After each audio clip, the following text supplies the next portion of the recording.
Hey viewers, it's been a little bit, almost a month, and I just wanted to actually talk about how you gain dreadlocks, how you can start growing them.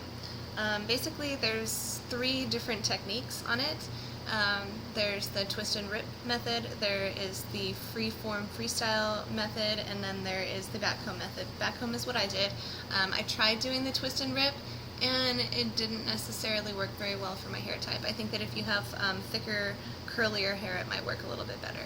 So basically the difference of all of them is what the overall texture is going to end up like of the dreadlock. So my dreads are funky, and that's fine. Like, they're going to do their own thing. I am not going to get to the point where I put that crochet hook in them just because I want them to be formed the way that I feel that they should be. The whole point of dreadlocks is to for me anyway, is to get rid of the whole control factor, you know, trying to be controlling, trying to reform to the way society thinks that everything should be, and all of that. So anyway, back to the subject on point. How you would gain dreadlocks. So with backcombing, you just take like a regular, I mean, well, hold on, I'll go there.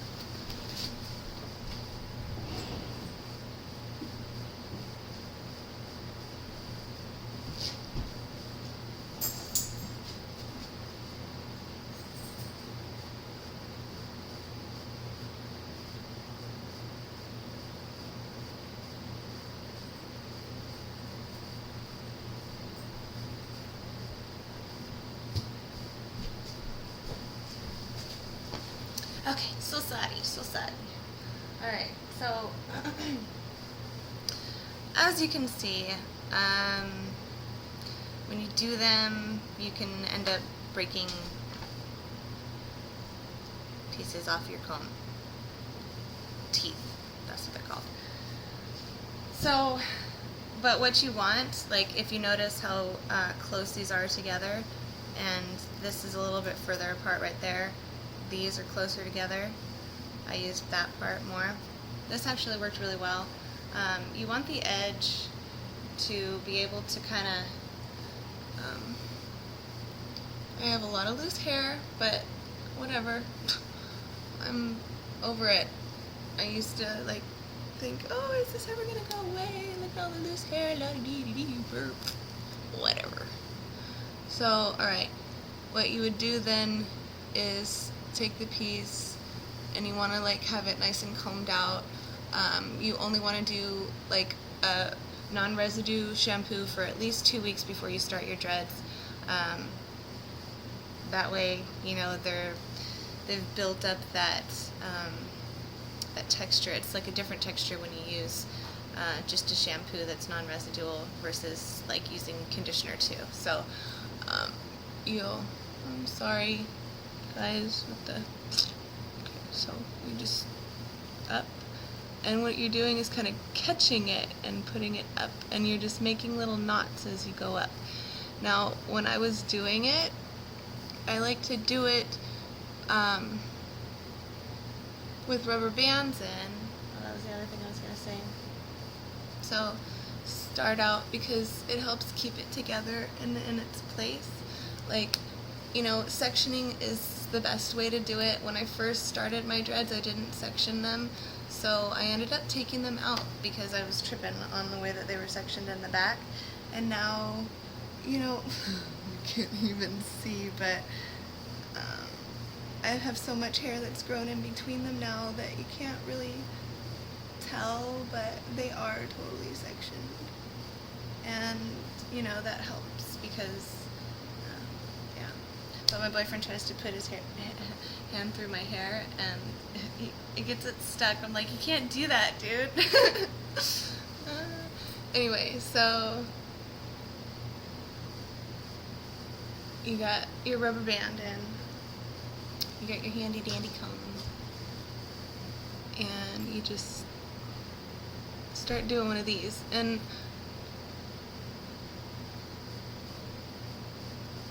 You see how it just kind of builds up on itself. And then at the end you end up with like a big old wad of hair right there. But see, this comb is like kind of dead now. The best combs to use are those, they're like metal combs. Those work the best. But once you get all the way down, which it takes a good 10-15 minutes to do that part, depending on how thick of a dreadlock you do, which my dreads, I ended up doing like 1 inch, I think, was the, I have a lot of loose hair, sorry, like 1 inch to 1.5 inch little sections, you know, and I did square, not round ones, because then the dreads end up round, not square. It's weird, but that's how it goes. And then once, you know, depending on the dread size, I'll either just like twist it down like this, just to kind of hold it together a little bit better, or like if it's a really thick one, you know, I really get in there good. Give it a good little palm roll, and that's pretty much the only initial palm rolling to do, you know, and then after that you just, I mean, a lot of people will say palm roll, palm roll, palm roll, but what that can do is cause this disease that ends up making the top root really, really, really irritated and red, and then it like starts like scabbing and looking all nasty, and there's a name for it, and I can't remember what it's called, like something alopecia, or can't remember. So, okay. That is the back comb. Twist and rip. Twist and rip. Now, let's see, I got another piece of loose hair here.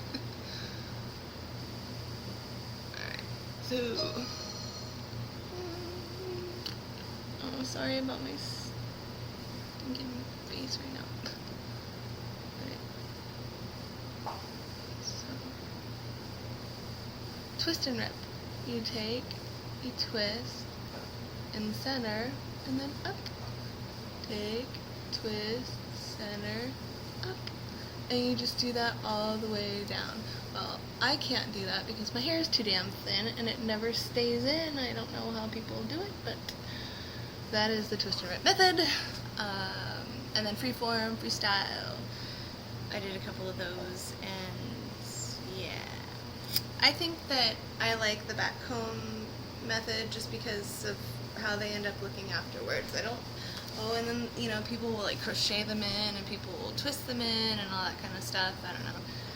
But the three main methods are like twist and rip, back comb, and freestyle, freeform.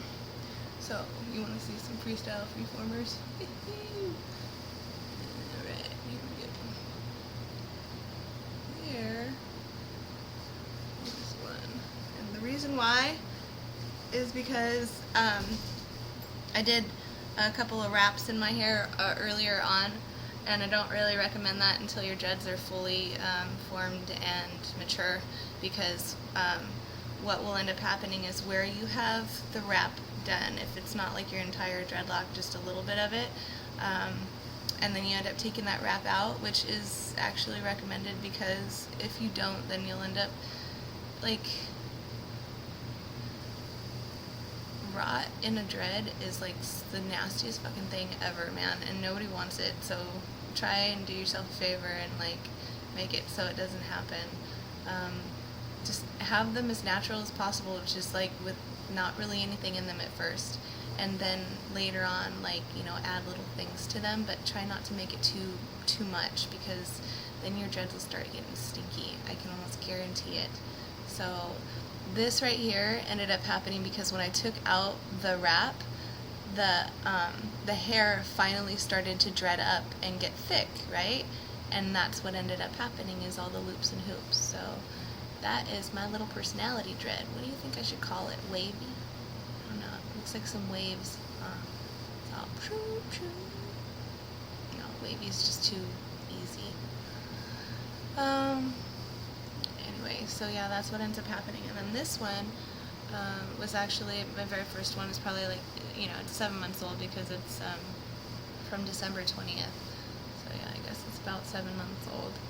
And it's a lot thicker than the other ones, but it still has some points to it where it's a little squishier. And it's weird, like it's actually starting to bunch up at the end right here, but then kind of get thin right there. I don't know. They're all doing extreme weird things, but I love them so much, and they smell so pretty. So, I haven't